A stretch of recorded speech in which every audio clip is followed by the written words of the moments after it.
del Espíritu Santo. Amén. Concédenos, Espíritu Santo, comprender la multiplicidad de tu acción en medio de nosotros. Haz que te sintamos dentro de nosotros como espíritu filial, espíritu de paz interior y de reconciliación comunitaria y social. Haz que te sintamos como espíritu misionero, conquistador y unificador de los pueblos en el único Evangelio.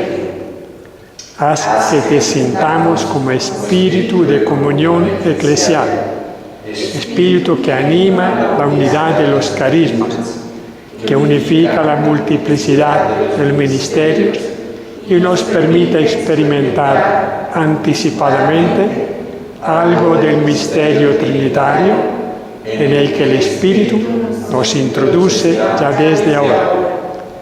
Concédenos, oh Padre, que en la comunión con tu Hijo experimentemos de manera anticipada la alegría del Espíritu y entremos en el misterio de la Santa e Indivisible Trinidad. Amén. Bueno.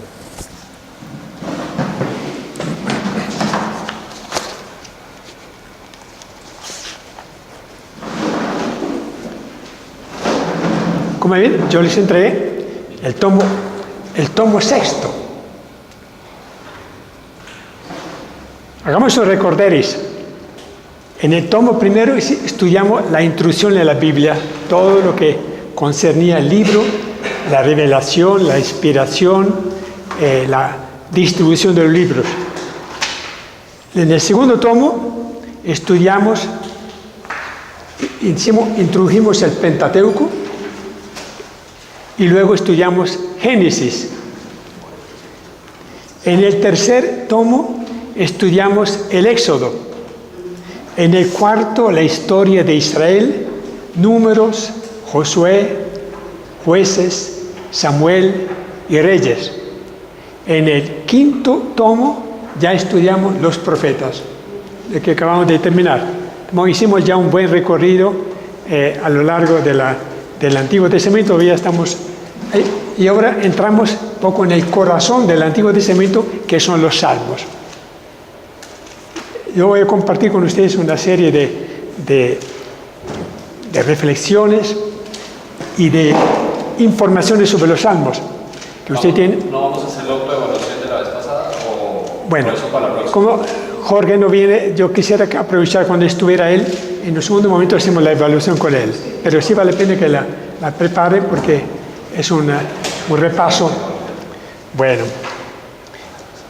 los Salmos son una de las formas más culminante de oración que la humanidad jamás haya poseído. Millones y millones de hombres, de seres humanos, judíos, cristianos y personas piadosas, oigan, personas piadosas de todo el mundo están rezando día tras día los salmos, en los conventos, en las reuniones, en las comunidades cristianas. Todos los días hay cristianos que rezan y que cantan los salmos, especialmente en la Iglesia Católica, donde los salmos forman parte del oficio de las horas. Los salmos son un libro de oración, entonces ya no hay, mientras que los narradores contaban la historia de Israel, los profetas transmitían la voz de Dios que Dios les había puesto en sus labios, los sabios, autores del libro de la sabiduría, de Eclesiástico, de Job, transmitían sus propias reflexiones sobre Dios. Los salmos, en cambio, oran la vida y la piedad de Israel. Por lo tanto, es una oportunidad maravillosa de estudiar los salmos. En los salmos se refleja, la fe y la espiritualidad de Israel. Mire, nosotros tenemos la suerte de que En el Nuevo Testamento, salvo uno que otro cántico como el Magnificat, como el Benedictus, etc., no hay oraciones. Jesús en 2, 3 oportunidades reza alguna parte de los salmos, pero el Nuevo Testamento no contiene oraciones, sino contiene la buena noticia, los evangelios, las cartas de San Pablo, contiene libros proféticos, mas no tiene oraciones. Por tanto, el hecho de que nosotros hayamos recibido la herencia de Israel son los 150 salmos. Es decir, nosotros le debemos a este pueblo, a la piedad, a la espiritualidad de Israel, este tesoro inmenso que son las 150 oraciones. Por tanto, es una deuda que le debemos a ellos y una gratitud que debemos sentir con los judíos, porque nos hemos apoderado del Pentateuco, de los profetas, de los libros sapienciales y también de los salmos. Por lo tanto, le debemos a ellos este gran servicio, porque son expresión de la piedad y de la espiritualidad de los judíos a lo largo de 2000 años. Por medio de los salmos, Dios habla a su pueblo, porque los salmos son eminentemente palabra de Dios. Es decir, Dios habla, inspiró a los autores de los salmos para que ellos lo expresaran en canto o en poema o en oración, estos salmos. Por lo tanto, creemos que los salmos son auténtica palabra de Dios. Por eso que los judíos los incluyeron entre los escritos sagrados. Nunca tuvieron duda de que los salmos eran una revelación de Dios. Muy bien. Porque reflejan la manera como Dios suele actuar en la historia. En los salmos nosotros encontramos el paso, digamos, los pasos de Dios, cómo quiere Él que su pueblo viva y cómo quiere que su pueblo ore. Son las oraciones inspiradas. ¿Sí? Los salmos tienen tres características. Son oraciones, son poemas y son canciones. Nosotros normalmente los tomamos como oraciones, pero cuando cantamos los salmos de laudes, de vísperas, son canciones. Pero hay salmos como el Salmo 23, el Señor es mi pastor, que son auténticos poemas. Se alcanza un nivel lírico que hace que nosotros encontremos en los salmos expresiones poéticas de los sacerdotes, de los piadosos que los han rezado en ese tiempo. Muy bien. El libro de los Salmos aparece en 3 idiomas. Fue compuesto, por supuesto, en el idioma hebreo. Lo llamaban ellos los Tehilim, en hebreo, los Tehilim. Y ocupaban el primer puesto en el grupo de los escritos sagrados, ¿no? Los 70 sabios que tradujeron la Biblia del hebreo al griego los llamaron salmoi, que en griego significa o salterium, que viene del instrumento que no sabemos si es el arpa o qué, el instrumento que acompañaba el resto de los salmos se llamaba salterium, ¿no? Hoy día también lo llamamos salterio, porque es el instrumento que acompañaba. Entonces, los griegos lo llamaban psalmoi, del cual viene del latín los salmos. Muy bien. ¿Cuántos son los salmos? Son 150. Para los judíos son 151. Porque ellos duplicaron el Salmo 9, lo dividieron en 2. Por lo tanto, tienen 151 salmos. Nosotros siempre tenemos la numeración de los salmos en la Iglesia Católica, ante todo en la liturgia, siempre respeta el orden de los salmos que tiene un número menos. ¿Por qué? Vamos a ver en el texto, tenemos del 1 al 8, nuestra numeración es igual en la Biblia griega como en la Biblia griega, la Biblia hebrea como en la Biblia griega latina. El 9 se divide en 2. Por lo tanto, en la Biblia católica siempre tenemos un número inferior en los salmos. Bueno, aquí hay un cuadro en el documento que les entregué, un cuadro que trae la división de los salmos, de los 150 salmos. En el oficio de las horas nosotros respetamos siempre el orden de los salmos según la Biblia hebrea. Por lo tanto, la numeración de los salmos que encontramos en el estudio de la Biblia siempre es el número de la Biblia hebrea. En cambio, en la liturgia de las horas se utiliza la numeración de la Biblia griega latina. Por lo tanto, hay siempre, por eso que aparece un número después del salmo. Por ejemplo, el salmo cualquiera, tomemos uno, el salmo número 7, viene en esa Biblia que tengo yo, ni siquiera respeta, viene siempre con entre paréntesis el número de la Biblia griega latina. Pero, ¿sí? O sea que uno se guía dependiendo... Se guía normalmente es preferible guiarse por la numeración de la Biblia hebrea, la numeración original. Pero la Iglesia, en cambio, en el oficio de las horas, respeta, en cambio, el número que está entre paréntesis, que es un número inferior. Bueno. La Biblia, en los salmos, aparecen en tres, como decía, en tres idiomas. El texto hebreo, lo llamamos el texto masorético, que se remonta al siglo IX. Del siglo IX tenemos la compilación de los 150 salmos.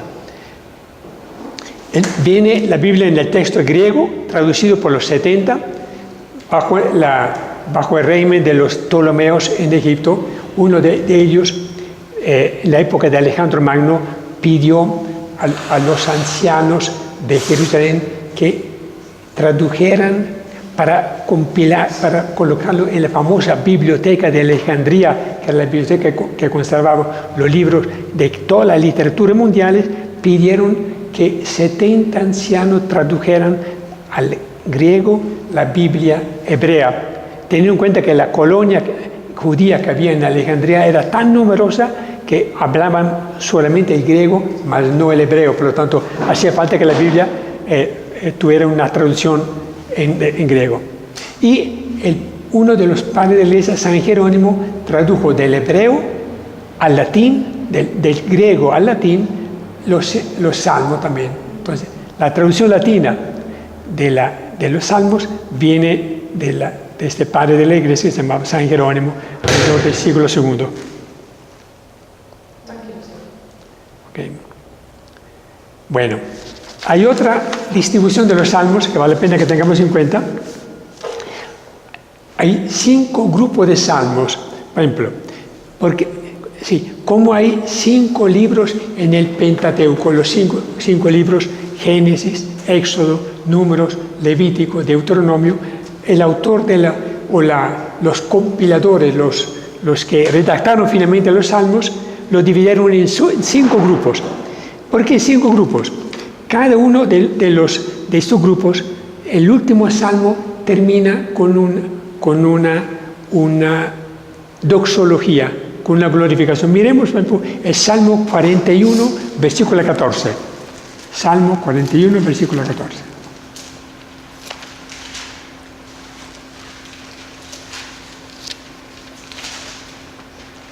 ¿Cómo termina? Bendito sea Yahvé, Dios de Israel, desde siempre y hasta siempre. Amén, amén. Miremos cómo termina el Salmo 89, Salmo 89, que es el segundo grupo. Salmo 89. Bendito sea el Señor eternamente. Amén, amén. Ahora el Salmo 106.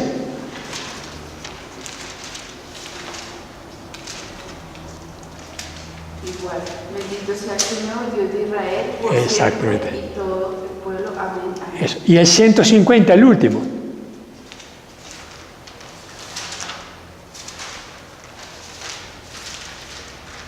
Alabe al Señor todo ser que respira. Aleluya. Aleluya. Exactamente. Son entonces 5 doxologías. ¿Sí? Por lo tanto, los salmos se ven en estos 5 grupos. Cada uno de ellos, de su grupo, termina con una expresión de alabanza, de adoración a Dios, con el amén o la aleluya. ¿Por qué lo hicieron? No conocemos la razón, pero muy probablemente para respetar 5 libros de la Torá, el Pentateuco, 5 libros que conforman los Salmos. Y cada uno tiene una finalización con una expresión de alabanza a Dios. Muy bien.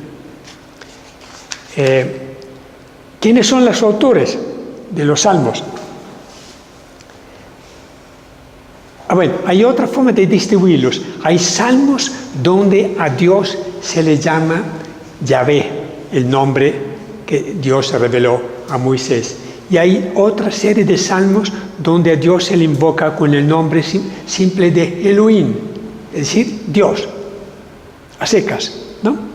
Por ejemplo, en la colección ya vista va del Salmo 3 al Salmo 41. En estos 41 salmos, Dios es llamado Yahvé.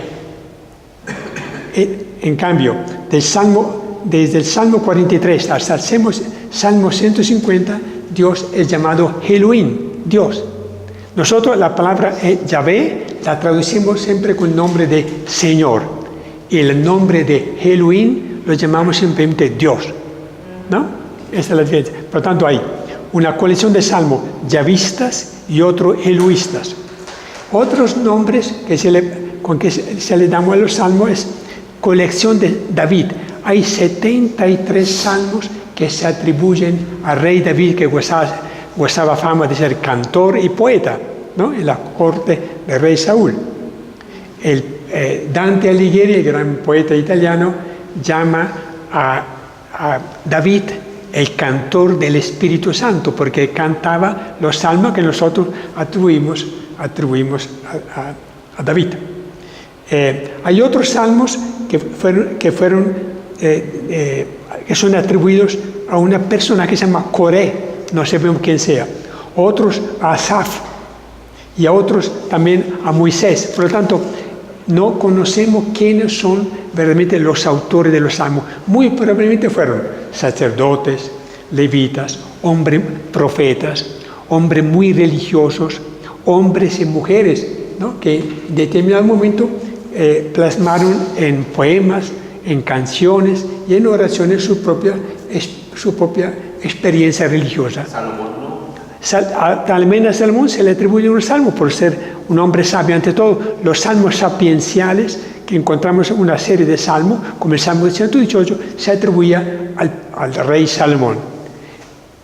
Los historiadores o los analistas dicen que es muy poco probable que Salomón, en cambio, es muy posible que David sea autor de algunos salmos, como el Salmo 151, el salmo que dice, ten piedad, Señor, perdona, pero muchos otros salmos estarán alrededor de David, el rey predilecto de Israel. A David se le atribuyen 73 salmos. La mayoría son posteriores a él. Lo mismo ocurre con el Salmo Coré y a Salmón. La mayoría de los salmos fueron redactados mucho después, entre el siglo VII al siglo II. Sí, la fecha que abarcan los salmos es del siglo VII a.C. al siglo II, cuando fueron condensados y colocados en la Biblia. Entonces, unos 5 siglos, antes de 5 siglos, fueron compuestos los salmos, más o menos. Una cosa importante que vale la pena que casi le memoricemos o lo conservemos es sobre los géneros literarios, el lenguaje de los salmos. Voy a pedirle que tengan en cuenta mucho estas tres lenguajes o 3 géneros. El primero son himnos. ¿Los himnos qué son? Himnos son cánticos de alabanza a Dios, cántico al Señor como Rey y cánticos a Sion. Es decir, mencionamos o colocamos bajo el nombre de himno todo lo que son alabanza a Dios, alabanza al Señor como Rey, los llamamos salmos reales también, y alabanza y cánticos a Sion, que era Jerusalén. Entonces, cuando leamos los salmos, nos preguntaremos siempre, ¿a qué lenguaje, a qué género literario pertenece el salmo? Si es himno o salmo de súplica, tercero, y tercero, salmo didáctico, porque no se apuntan himnos, salmo de súplica y salmo didácticos, tres lenguajes diferentes, tres categorías diferentes. Al himno son himno de alabanza a Dios, himno al Señor como el Rey, y tercero, cánticos a Sion. Cambio, salmo de súplica son lamentaciones, salmo de confianza en Dios, salmo de acción de gracias a Dios. ¿Quiere que repita otra vez? Porque es muy útil para darle a cada uno el lugar. El primero, los himnos son de tres tipos. Himnos de alabanza a Dios. Son muchísimos. Lo que llamamos doxología. Segundo, himnos al Señor como Rey. Algunos los llaman salmos reales. Tiene que ver con el Rey, con David y con lo demás. Y tercero, cánticos a Sion, a Jerusalén. Son himnos. Segundo, salmos de súplica, otro género literario, salmos de súplica. Son lamentaciones, salmo de confianza y tercero, salmos de acción de gracias. Tres tipos de salmo de súplica. ¿Sí lo tienen? Tercero, tercer lenguaje o tercer género, salmos didácticos, sí, que enseñan, sapienciales. Son históricos, hablan de la historia, se refieren cantan la historia de Israel. Litúrgicos, servían para el culto en el templo. Proféticos, porque contienen profecías. Y sapienciales, contienen enseñanzas. Entonces, tres géneros literarios: himnos, salmo de súplica, salmos didácticos. Cada vez que leamos los salmos, tenemos que preguntarnos, ¿es un himno, o un salmo de súplica o un salmo didáctico? Muy bien. Otros amplían más estos géneros y, por ejemplo, los llaman, por ejemplo, los diferencian o los llaman salmos festivos. Por ejemplo, aquí hay una serie de ejemplos. Por ejemplo, el Salmo número 8, que empieza: Señor, dueño nuestro, qué admirable es tu nombre en toda la tierra, ¿no? Es un salmo festivo. Otro nombre que le dan, aunque es un salmo, un himno de alabanza. El número 19, el cielo proclama la gloria de Dios. Es un himno de alabanza. Oh Dios, el Salmo 65, oh Dios, tú mereces un himno en Sion, ¿no? Bueno, son casos, aquí viene una serie de ejemplos de canto de alabanza, canto de victoria, manifestación gloriosa del Señor, aclamación al Señor Rey del mundo, canto de la ciudad de Dios, canto de peregrinación. Usted lo tiene ahí en el documento, ¿sí? Otros hablan, otro tema, felicidad y seguridad junto al Señor. Son cantos de confianza, por ejemplo. O hablan del Mesías, condición del Mesías, etc. No voy a entrar en cada uno de ellos porque son ejemplos de géneros literarios que encontraremos cada vez que afrontemos un salmo. Bueno, algo más sobre los salmos. Decimos que los salmos son oraciones, son poemas o son canciones. La oración es una expresión muy especial de encuentro y diálogo con Dios. ¿Sí? Cada vez que estos devotos o religiosos de Israel se dirigían a Dios, lo plasmaban su encuentro, su experiencia de Dios con un salmo que plasmaron luego en una oración que llegó a nosotros. Dice, la oración de los salmos no es la única oración que tenemos en la Biblia, porque el encuentro con Dios, por ejemplo, en las visiones que tenía Ezequiel, las visiones de Dios, era también una experiencia de Dios diferente de la oración. O, por ejemplo, la vocación de los profetas no se traslada, no se transmite como oración, sino como una llamada, como una narración de cómo ocurrió. Muy bien. Las oraciones pueden ser de alabanza, de confianza o de acción de gracias. Son diferentes expresiones para definir la oración. Los poemas, ¿qué son?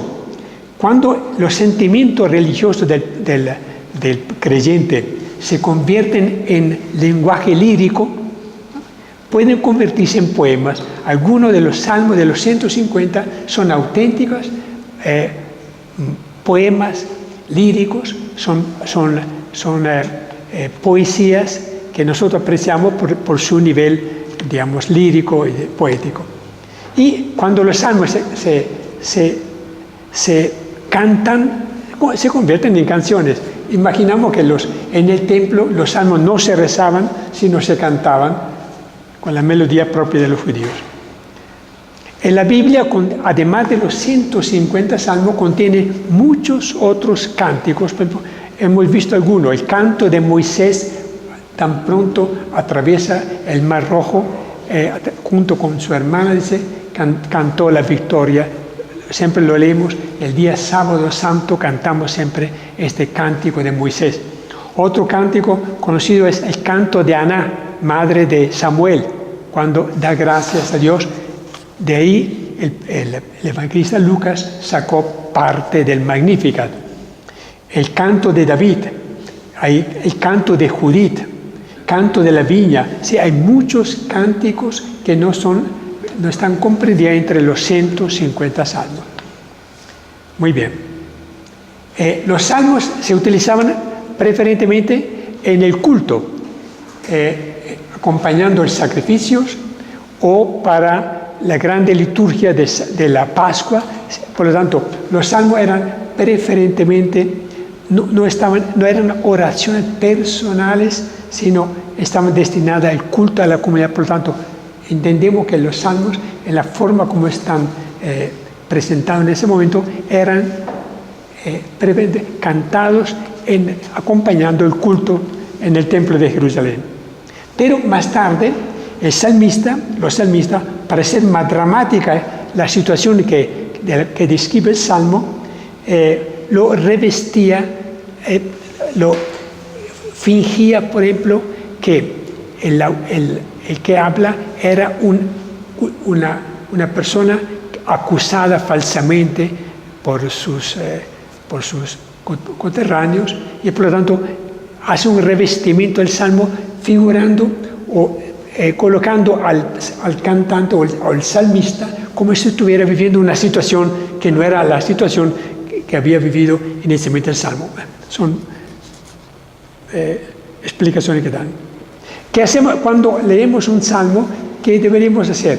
Primero, mirar el significado literal. ¿Qué quiso decir el salmista cuando compuso esta oración?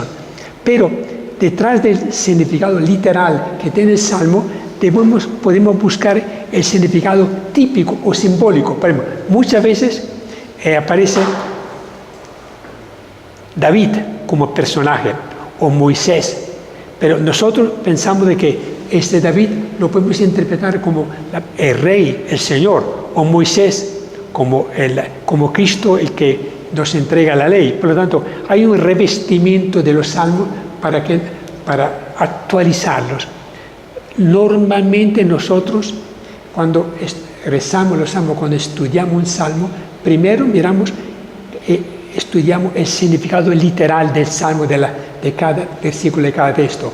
Pero después lo traemos a nosotros y decimos, y yo que estoy viviendo esta situación tan diferente, tan distante en el tiempo en que fue compuesto, ¿qué puedo decir a Dios con estas imágenes que trae el Salmo, ¿no? Entonces, hay un sentido literal y un sentido alegórico o simbólico que tenemos que descubrir en cada Salmo. Bueno, como conclusión, los Salmos fueron la oración del Antiguo Testamento. El mismo Dios inspiró los sentimientos que sus hijos deben albergar al respecto a él. Sí, la ventaja de que rezar los salmos, rezar el rosario, por ejemplo, o cualquier oración que nosotros nos sentimos inspirados, ¿no? Es que el Salmo contiene las expresiones, las palabras que Dios quiere o prefiere que nosotros utilicemos en nuestro diálogo con Él. Es muy otra cosa cuando uno reza con palabras propias, ¿no? Muchas veces inventándose, bueno, y expresando espontáneamente lo que siente en ese momento, confianza, dolor, súplica, arrepentimiento, etc. Una cosa es decir lo que siento con mis palabras, otra cosa es utilizar las propias palabras que Dios inspiró al salmista.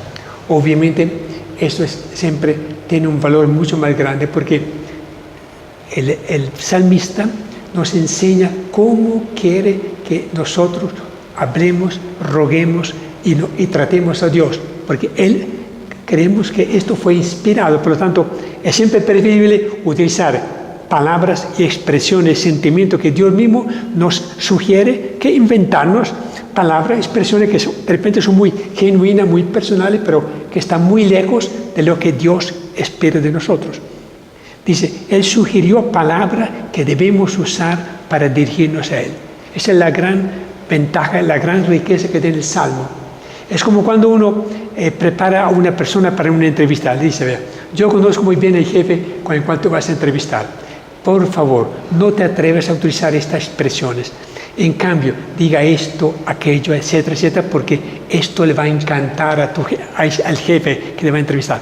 Lo mismo nosotros cuando hablamos con Dios. Una cosa es cuando yo digo palabras rutinarias que siempre repito, Padre nuestro, etcétera, etcétera, ¿no? Otra cosa cuando yo utilizo expresiones del salmista que sé que fueron inspiradas, reveladas por Dios a este judío o este salmista que la transmitió a través de los salmos. Los salmos además los recitaron el propio Jesús. En 3 textos o más del Evangelio encontramos que Jesús cita los salmos, ¿no? Lo veremos oportunamente cuando dediquemos también una reunión a los salmos con Jesús. Lo rezó Jesús en la casa de Nazaret. Seguramente en la casa de Nazaret Jesús, María y José utilizaron preferentemente los salmos. Muy seguramente, como otros mucho más tarde, lo aprendían de memoria. Dicen San Agustín que muchos en su tiempo conocían los salmos de memoria. 150 salmos, no es cosa de poco, ¿no? Por lo tanto, ¿quiénes más rezan los salmos? Los apóstoles. Pedro y Pablo citan permanentemente a los salmos atribuyéndolo a David. Las primeras comunidades cristianas, tenemos testimonio en los Hechos de los Apóstoles, utilizaban permanentemente los salmos. Los primeros mártires, San Lorenzo, San Esteban, utilizan los salmos. Los salmistas hablan a Dios de tú, con increíble libertad.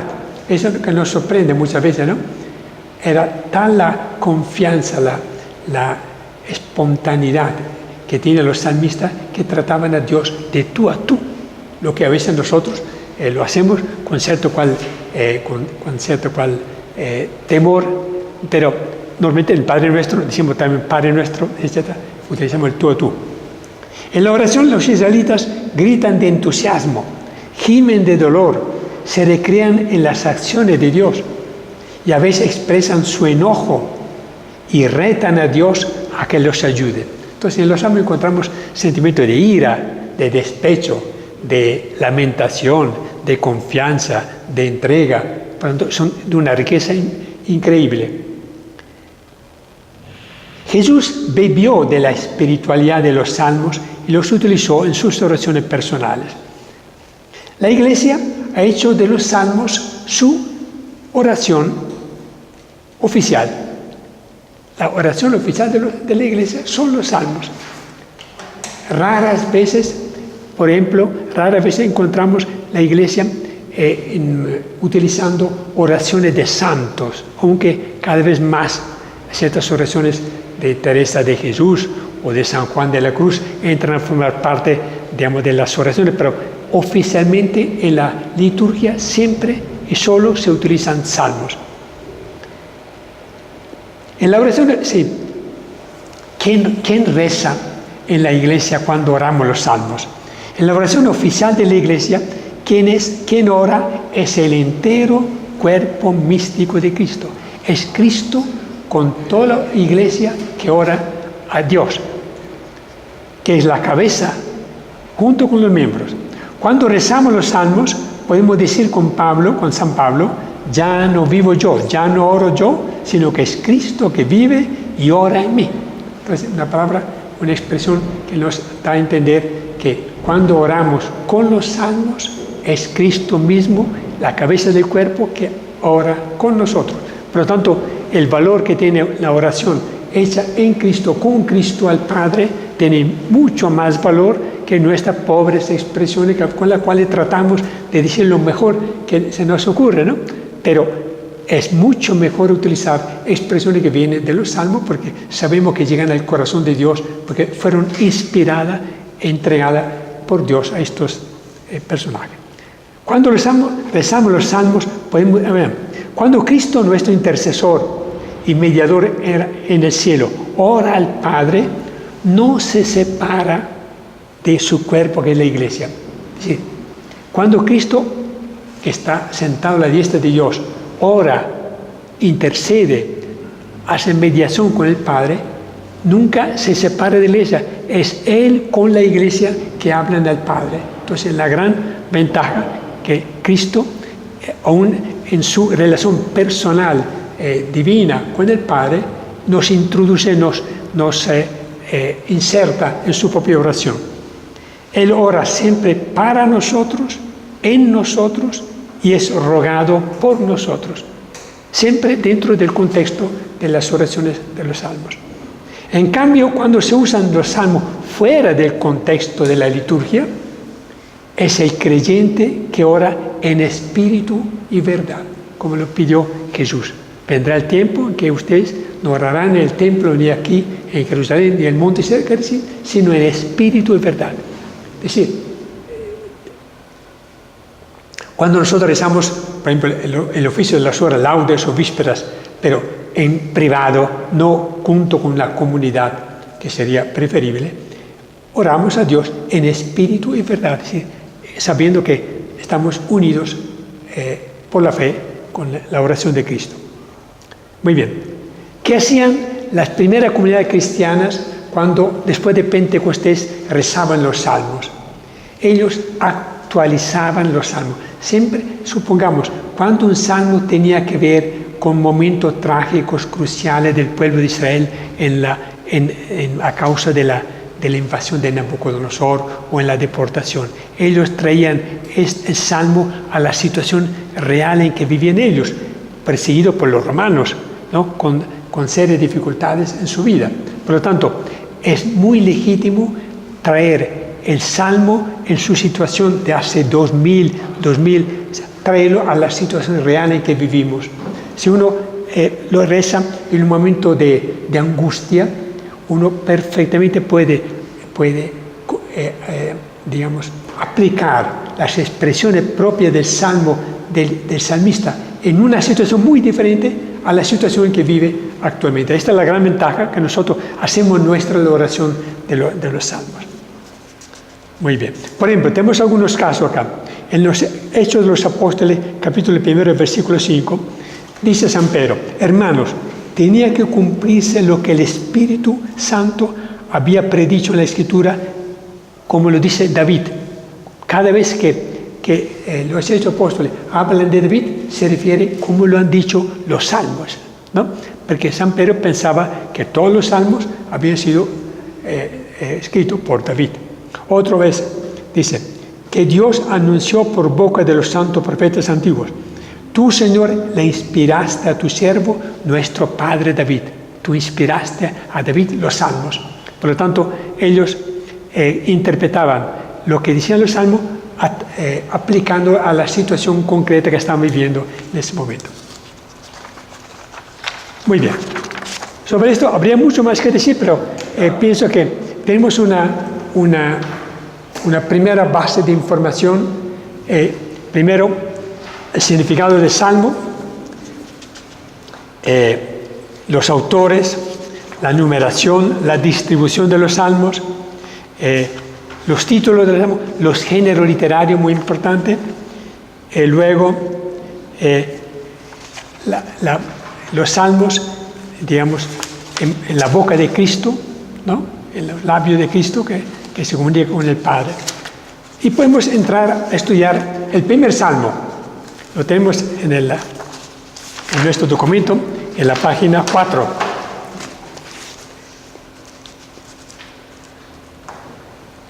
No, en la página, perdón, en la página 12. En la página 12. El salmo número 1. Siempre en cada salmo, en nuestro texto, tenemos lectura del texto de la vida. ¿Sí? ¿Qué hice yo cuando preparé todo este material sobre los salmos? Situé el salmo en el contexto de la vida en que vivimos nosotros, ¿no?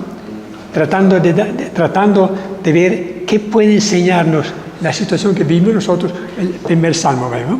Dice acá: estamos acostumbrados a ver desfilar muchos personajes de la política, de la administración pública, de las Fuerzas Armadas ante la Fiscalía, la Procuraduría, las altas cortes, acusados de presunta complicidad en crímenes o en hechos contrarios a la ley. Son cosas ¿no? Los que nos siguen esas conductas seguramente se alegran en su corazón y se felicitan por haber seguido camino de justicia según la ley del Señor. Por supuesto, ¿no? Los que estamos ajenos a estas situaciones de corrupción, de robo, de delitos, nos sentimos contentos de que la ley de Dios, la ley divina, nos ha dirigido por buen camino. ¿Hay alguna pregunta? ¿Qué actitud tomamos ante los que han escalado rápidamente posiciones sociales, siguiendo caminos al margen de las leyes civiles y de la ley de Dios? ¿Llegamos a admirarlos o hasta envidiarlos? Entre el común de la gente hay gente que dice: ellos sí tuvieron suerte, ellos supieron aprovechar la oportunidad. El Salmo habla del camino de los justos y de los malvados. Muy bien. Luego viene la segunda parte, numeral 2, segundo, lectura del texto de la Biblia. La Biblia dice que hay dos caminos o dos maneras de comportarse. El buen camino, el camino recto y perfecto, que consiste en la práctica de la justicia, la honestidad, ¿no? En ser fieles a la verdad, en buscar la paz. Tal camino asegura una existencia larga y próspera.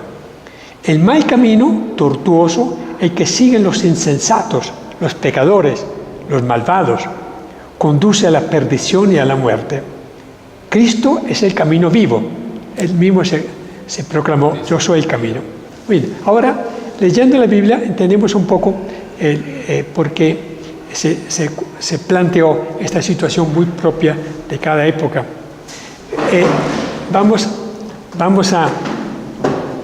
Primero vamos a leer todos, digamos, leemos primero el texto del Salmo, luego poco a poco lo vamos desglosando e interpretando. ¿Quiere leer usted? Sí. En forma pausada para que podamos calibrar cada palabra. ¿De acá de la carpeta? Sí, ahí, sí. Dichoso el hombre que no camina aconsejado por los malvados y en el camino de los pecadores no se detiene, y en la sesión de los cínicos no toma asiento, sino que su tarea es la ley del Señor y medita su ley día y noche. Será como un árbol plantado junto a las acequias, que da fruto en su sazón y su follaje no se marchita. ¿Cuánto hace Prospera. Cuanto hace, prospera. No así los malvados, no así, sino como tamo que arrebata el viento. Por eso los malvados en el juicio no estarán en pie, ni los pecadores en la asamblea de los justos, porque el Señor se ocupa del camino de los justos, pero el camino de los malvados se extravía. Palabra de Dios. Palabra de Dios. Te alabamos. Bueno, ¿qué encontramos en este salmo? Primero, empecemos por la primera palabra. Dichoso el hombre, que es igual como feliz el hombre. Entonces, los salmos comienzan con una palabra que sugiere que el camino de la felicidad se alcanza en la forma como lo sugiere el salmo. Dichoso el hombre. Entonces, empieza con una palabra positiva, dichoso, feliz el hombre. Luego vienen, en el primer versículo, aparecen 3 textos, 3 palabras. ¿Quién es dichoso? El hombre que no camina con los malvados, no se detiene y no toma asiento. Esos 3 verbos indican 3 momentos, 3 etapas o 3 estadios, ¿no? Dice, el hombre que no camina, primero, detrás de los comentarios o de los consejos de los malvados. Entonces, hay 3 momentos. Primero, no coger el camino que sugieren los malvados. ¿Quiénes son los malvados hoy día? Puede ser los políticos, los medios de publicidad, los amigos que aconsejan mal, los malos compañeros, digamos, ¿no? No camina. Segundo, no se detiene con ellos, porque una persona puede inicialmente coger un camino equivocado, pero digamos, coger un camino bueno, pero si se detiene, si se queda, si se amaña en ese camino, corre más peligro, ¿no es? Y tercero, no toma asiento.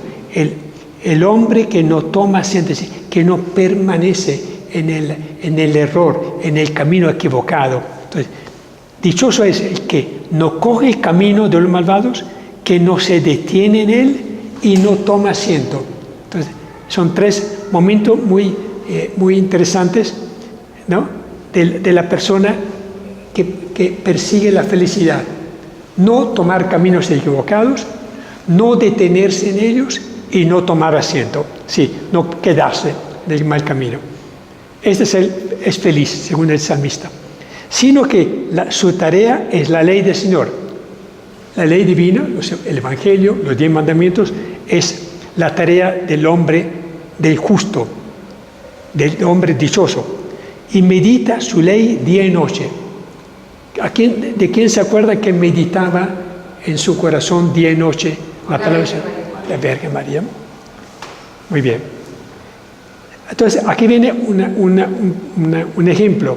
¿Será el hombre dichoso, el hombre que no se detiene y no camina por camino de maldad?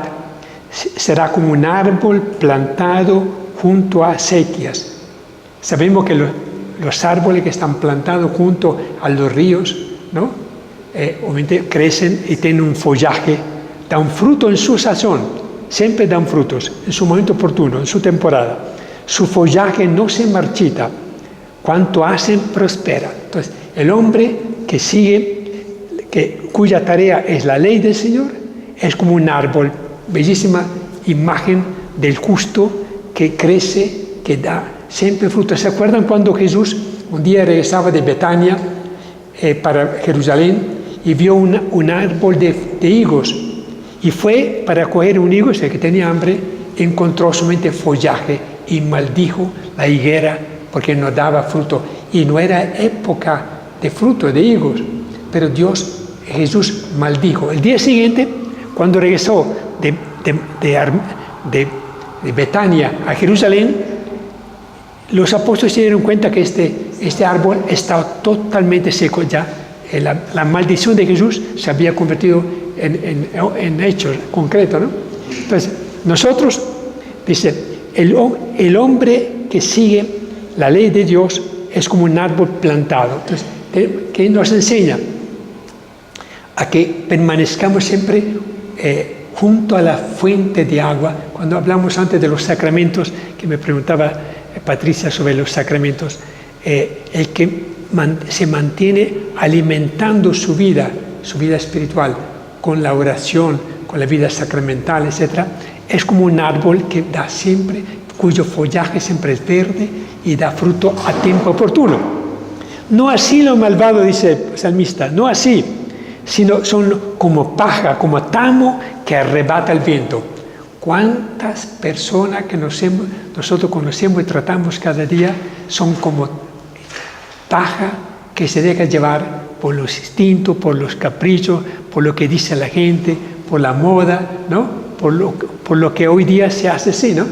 Mucha gente no son árboles verdes con follaje y con frutos, sino que son como la hierba, como el tamo, como la paja que se lleva el viento, ¿no?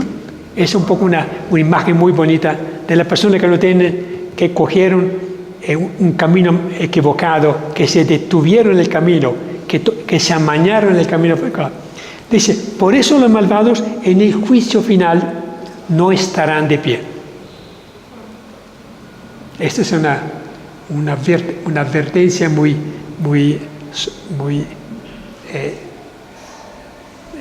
crítica. En el juicio no estarán de pie, ni los pecadores en la asamblea de los justos, el día en que Cristo reúna a todos los hombres para el juicio, no estarán de pie. Porque el Señor se ocupa del camino de los justos, el camino en cambio del malvado se extravía, acaba mal. El camino de los justos, del camino justo se ocupa el propio Señor. Dios mismo acompaña y provee fuerza para los que cogen el camino correcto. En cambio, el camino de los malvados acaba mal. ¿Qué nos dice todo qué conclusiones podemos sacar de este salmo?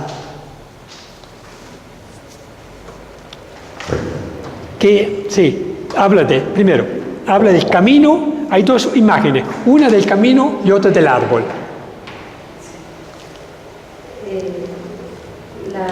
Hay un tema que me parece importante y es cuando dice el camino y sigue a los malvados. Uno se imagina que el malvado es una persona física que viene y te lleva a hacer quién sabe qué cosa, y resulta que también lo podríamos asociar con la tentación, con el pecado, con esa vocecilla interior que lo lleva a uno a hacer todo lo que no es correcto. Entonces ahí está también y también puede ser factores colectivos, opinión pública, la publicidad puede ser también motivo que nos hacen tomar un camino equivocado. Y puede ser también la imagen, el estatus, todas esas cosas. Pero conclusión más general todavía, ¿cuál es? Dios quiere que el hombre sea dichoso, feliz en la vida. Dios quiere que nosotros vivamos lo más felices posibles. Permite, por supuesto, las pruebas que a veces nos nublan un poco nuestro horizonte, pero nos dice que la única forma de poder vivir una vida dichosa y feliz es tomar un camino correcto, no detenerse en la mitad del camino y echar para atrás. Tercero, no amañarse, como decimos nosotros, cuando uno dice, esta vida es muy dichosa, muy buena, ¿no? Cuando se trata de una conducta contraria. Entonces, dichoso es la persona que vive conforme a la ley divina, a la ley de la conciencia, ¿no? ¿Qué más podemos decir? Acerca del árbol. La parte de mantenerse al lado del agua. Mantenerse siempre cerca de las fuentes de vida. Hay personas que piensan que pueden vivir una vida cristiana sin preocuparse de estar siempre junto a las fuentes de la vida. Por ejemplo, la persona que nunca ora en comunidad también, que nunca frecuenta los sacramentos, no puede pretender que su follaje, que tenga una vida cristiana abundante, porque no tiene la fuente que le permite crecer en la fe, en la esperanza, en las buenas obras, es únicamente la oración, la comunión con Dios, la caridad cristiana, ¿no? Entonces, será como un árbol plantado junto a sequía. La idea es mantenerse siempre junto a las fuentes de aguas. Es como cuando la gente dice, es que yo ya soy buena y yo ya actúo bien. Eso. Si no está en constante búsqueda, se detiene y se sienta en un estado como de conformidad. Y siempre uno debe estar alimentándose porque es necesario, es digamos la recomendación que yo creo que da el Salmo. Aliméntese todos los días, acérquese siempre a la fuente y no se detenga nunca en el camino. Eso. Muy bien, sí. Entonces, dos imágenes. El camino, que puede ser tortuoso, equivocado. Hay personas que inician un camino, pero, dice, no se detienen, ¿sí? Echan para atrás, o que se acomodan tanto que ya es muy difícil regresar, ¿no? Entonces, la idea del salmista. Hay una pregunta al final del documento que dice, ¿su opinión sobre la gente exitosa de este mundo está conforme con la Biblia? Cuando nosotros alabamos y decimos qué fortunada esta gente que hace esto, aquello, que alcanzó éxitos en la vida personal o familiar, etc. Pero no tenemos en cuenta que dichoso es el hombre que camina en la ley del Señor, ¿no? Los que se alejan del camino del Señor terminan mal, lo dice claramente el texto, ¿no? La otra pregunta, ¿qué dice Jesús de los que siguen el buen camino y de los que no caminan? Hay texto del Evangelio muy claro, muy enfático, ¿no? Sobre la importancia de que de antemano uno coge un camino correcto. Y él mismo se propone, yo soy el camino. La otra pregunta, ¿cuál es el destino que espera a los unos y a los otros? Y finalmente, ¿qué nos enseña concretamente el Salmo? Que uno se encuentra frente a la alternativa, el camino bueno, el camino malo. Que lo importante de antemano de tomar el camino correcto. Y una cosa que también es importante concluir, el éxito, volviendo a la primera pregunta que hacías, el éxito de este mundo es como una pantalla de lo que supuestamente hay que hacer, y cuando uno se pone a mirar que es la puerta estrecha, el camino angosto, que hay que tomar la cruz, tampoco significa vivir en la pobreza, pero no apegado a las cosas materiales, sino a las cosas de Dios.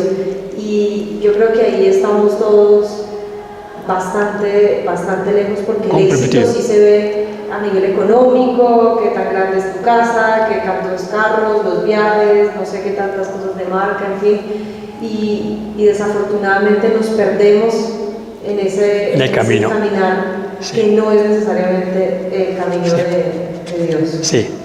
Una conclusión final es que solamente la felicidad, la bienestar, la tranquilidad, la serenidad de la vida la encontramos solamente siguiendo los caminos que nos dice el Evangelio, que nos dice Cristo. Dichoso el hombre, dice claramente, el hombre que camina, no aconsejado por el mundo, por la moda, sino que medita la ley del Señor día y noche. Su preocupación es vivir una vida en comunión con Dios. ¿Tenemos tiempo para el segundo? Sí.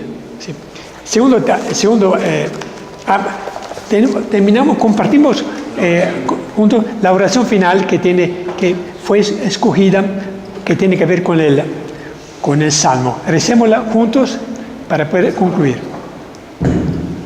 Oh Señor, nuestro Dios, felicidad de los que se complacen en tu Evangelio, que nos enseña el mandamiento único del amor a Dios y al prójimo. Por el bautismo nos has trasplantado junto a las aguas de tu gracia, para que junto al árbol de la cruz de tu Hijo demos frutos duraderos. Concede que Jesucristo nos encuentre fieles en el día del juicio y que tengamos parte en la asamblea de los justos por los siglos de los siglos. Amén. Bonita la oración que condensa toda la... ¿De dónde sale esa oración? La saqué de otras fuentes, por supuesto, para poder contemplar. Muy bien. Salmo 2. ¿Quién quiere leer la introducción? Lectura del texto de vida. Bueno. ¿La introducción? Sí. ¿O el salmo? Lectura del texto de la vida. La historia de la humanidad está llena de episodios de guerras, conspiraciones, traiciones, sublevaciones y de fracasos. Si leemos estos episodios a la luz de la fe en Cristo, fácilmente llegamos a poner la siguiente pregunta: ¿vale la pena derramar tanta sangre inocente, derrochar tantos recursos en armamentos, cuando todas nuestras locuras no producen sino sufrimientos y muerte? ¿La humanidad ha aprendido la lección de la historia de tantos fracasos? ¿Qué actitud debe adoptar el creyente ante las pretensiones y arrogancias de los poderosos de este mundo? Muy bien. Ahora viene lectura del texto de la Biblia.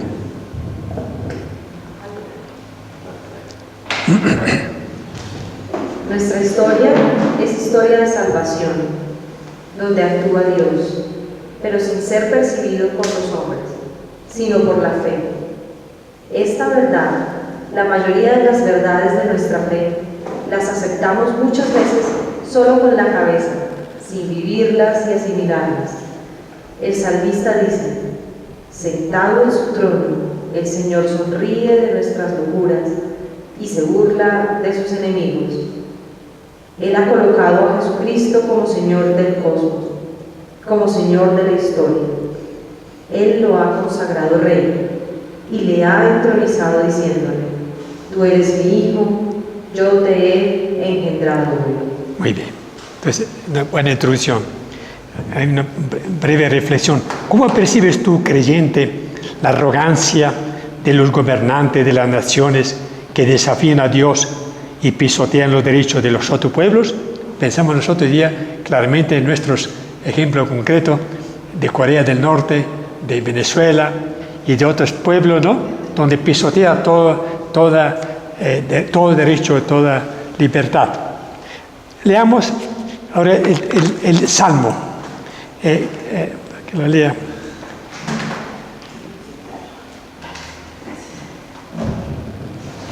¿Por qué se amotinan las naciones y los pueblos meditan un fracaso? Se rebelan los reyes del mundo y los príncipes conspiran juntos contra el Señor y contra su ungido. Rompamos sus coyuntas. Sacudámonos el yugo. Sentado en el cielo sonríe, el Señor se burla de ellos. Después les habla con ira y contra su cólera los espanta. Yo mismo he ungido a mi rey en Sión, mi monte santo. Voy a recitar el decreto del Señor. Me ha dicho: tú eres mi hijo, yo te he engendrado hoy. Pídemelo y te daré las naciones en herencia, en propiedad los confines del mundo. Los triturarás con cetro de hierro, los desmenuzarás como cacharros de loza. Pues ahora, reyes, sed sensatos, escarmentar los que regís el mundo, servid al Señor con temor, temblando rendirle homenaje. No sea que perdáis el camino si llega a inflarse su ira. Dichosos los que se refugian en él. Palabra de Dios. Te alabamos, Señor. Para entender este salmo, dice aquí en el numeral 2, hay que tener en cuenta que en la antigüedad había relaciones entre el rey y sus vasallos, sus dependientes. Un rey soberano nombraba reyes subordinados y vasallos que él les asignaba puestos con autoridad. El nombramiento se realizaba en un rito que tenía algún carácter sagrado.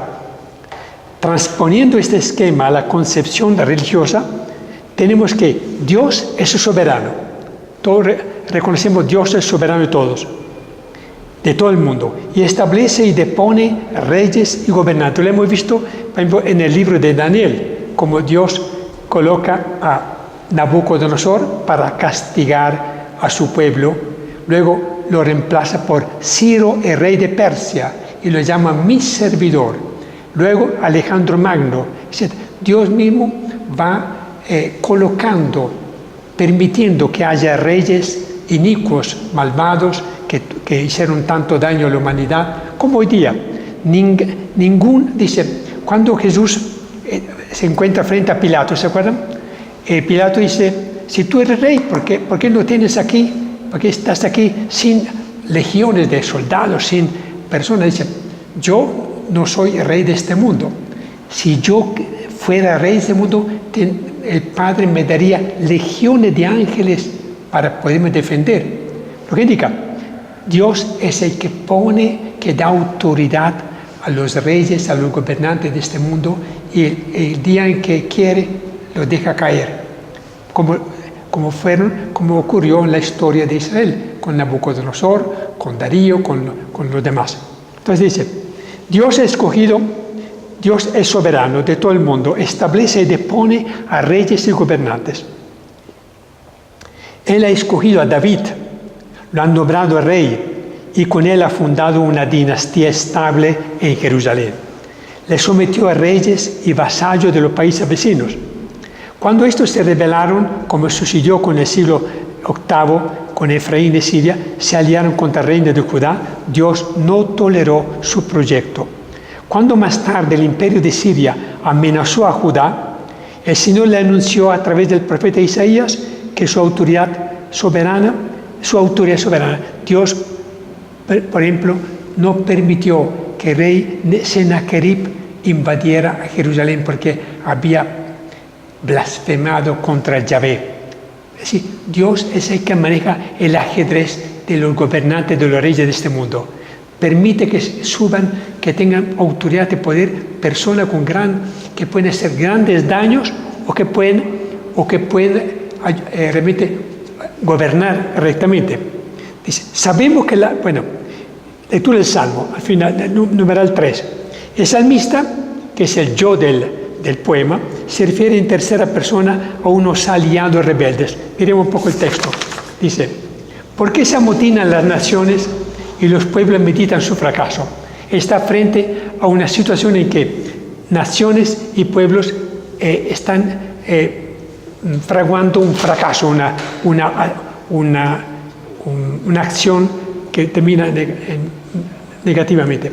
Dice, se rebelan los reyes del mundo contra el único rey que es el Señor. Los príncipes conspiran juntos contra el Señor y contra su ungido que es Cristo. Entonces, y dicen ellos, rompamos sus coyundas, sí, los yugos que llevan, rompámoslo y acudamos y sacudamos ese yugo. Es decir, presenta una situación. Los reyes del tiempo en que estaba escribiendo el salmista se cansan de servir al único Dios y a su ungido que es Cristo. De repente se refería a Pilato, o digamos a Pilato, no, mucho antes, se refería de repente a los gobernantes de Judá o de Israel, que quisieron quitarse de encima el yugo de la obediencia a la ley de Dios. Dice, entonces, ¿cuál es la actitud de Dios? Sentado en el cielo, en su trono, Dios sonríe, se burla de ellos. El Señor se burla de ellos. Después les habla con ira y contra su cólera los espanta. ¿Cuántas veces Dios se burló de los intentos de los reyes malos de Judá o de Israel y permitió que fracasaran en sus intentos? ¿Por qué? Dios finalmente es el que otorga la autoridad y el que permite que caigan a raíz de sus propios errores. Entonces, ¿qué le dice Dios a estos reyes que quieren quitarse encima el yugo? Yo mismo he ungido a mi rey.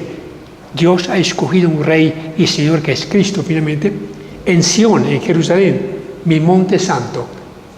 Dice, yo voy a recitar el decreto. Entonces, es la ceremonia de la entronización de este rey.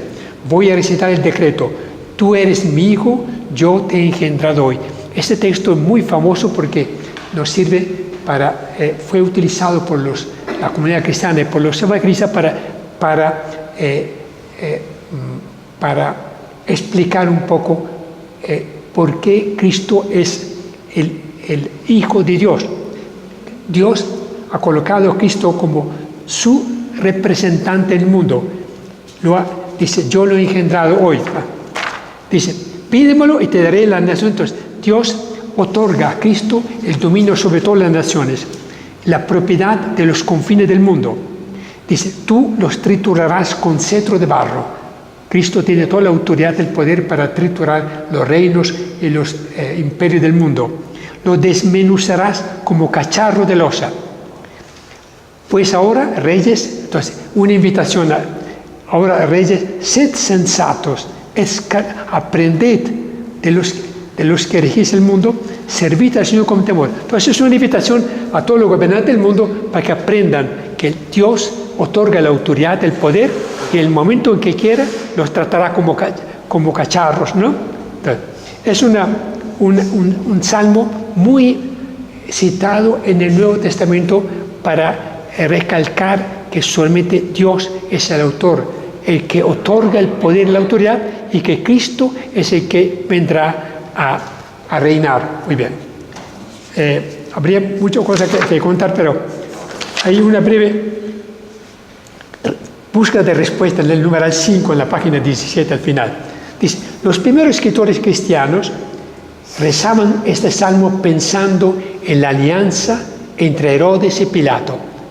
Herodes y Pilato se hicieron amigos a raíz del proceso contra Jesús.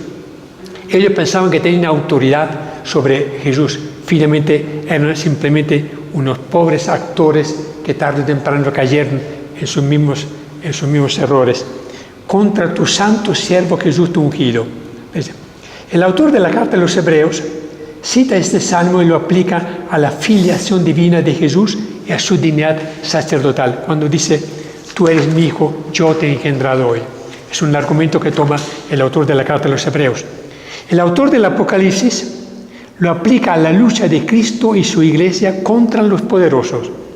Y San Pablo, en la primera carta de los Corintios, escribe, porque su reinado de Cristo tiene que durar hasta que ponga a todos sus enemigos bajo sus pies. Se realizará un día que Cristo ejercerá su poder contra todos los que presumen tener una autoridad. También en nuestros días, de repente es lo más importante, se da una alianza entre los poderosos de este mundo en contra de los intereses de las naciones débiles. Hay proyectos dirigidos a pisotear los derechos humanos y detrás de estos proyectos está la voluntad de Satanás de borrar de la tierra el reino de Dios. El Salmo nos invita a poner nuestra confianza en Jesucristo. Él solo es el Señor del mundo, pues ha recibido del Padre todo poder sobre la Iglesia y sobre el mundo. Él triunfará sobre sus enemigos y hará justicia a los pobres. Entonces, en ese salmo se contempla la pretensión, la arrogancia de muchos reyes y gobernantes del mundo de destronar a Cristo y a Dios del lugar que le corresponde, siendo que Él les ha dado autoridad. Llámese Pilato, llámese Herodes, llámese Maduro, lo que sea, ¿no? Y vuelve a reafirmar que un día Dios juzgará a estos gobernantes y que Cristo tendrá el triunfo total, ¿no? Entonces, un salmo muy útil hoy día, como siempre, para recordarnos que finalmente el poder, la autoridad que tienen las autoridades es un poder que Dios les ha dado para administrar, para gobernar el mundo, mas no para abusar de su poder. Y que Cristo finalmente es el que un día tendrá la última palabra, juzgará a estos imperios, a estos regímenes, ¿no? Muy bien. Terminamos con la oración que nos sugiere el documento para que podamos nosotros mismos hacerla como una oración personal. Oh Señor, nuestro Dios, que has generado a tu único Hijo, Jesucristo, nuestro Señor, y lo has consagrado Rey de Sión y Pastor de tu Santa Iglesia, único y absoluto Señor del mundo y del universo. Lo has resucitado de la muerte y has dado la victoria sobre todos tus enemigos. Concédenos conocerle y servirle con lealtad y respeto, para escapar de la ira que viene y tomar parte de su reino en los siglos de los siglos. Amén. Muy bien, yo creo que es suficiente para hoy, ¿no? Bueno, como ven, los salmos, no, más que estudiarlos, es para disfrutarlos, digamos, integrándolos a nuestra propia piedad y religiosidad personal. Cada vez que encontremos que un salmo se aplica muy bien a la situación en que vive el mundo, la sociedad o cada persona, ideal es leerlo, rezarlo, sabiendo que con esto nosotros utilizamos palabras y expresiones, sentimientos que el propio Dios sugirió e inspiró al salmista. En cambio, si lo decimos con esta palabra, de repente corremos riesgo de perdernos en mucha palabrería. En cambio, el texto nos ayuda a ir muy derecho a lo que Dios quiere de nosotros. Muy bien. Bueno, como hemos rezado, entonces, gloria al Padre, al Hijo y al Espíritu Santo. Como era en un principio, ahora y siempre, por los siglos de los siglos. Amén. Al Padre, del Hijo y del Espíritu Santo. Amén.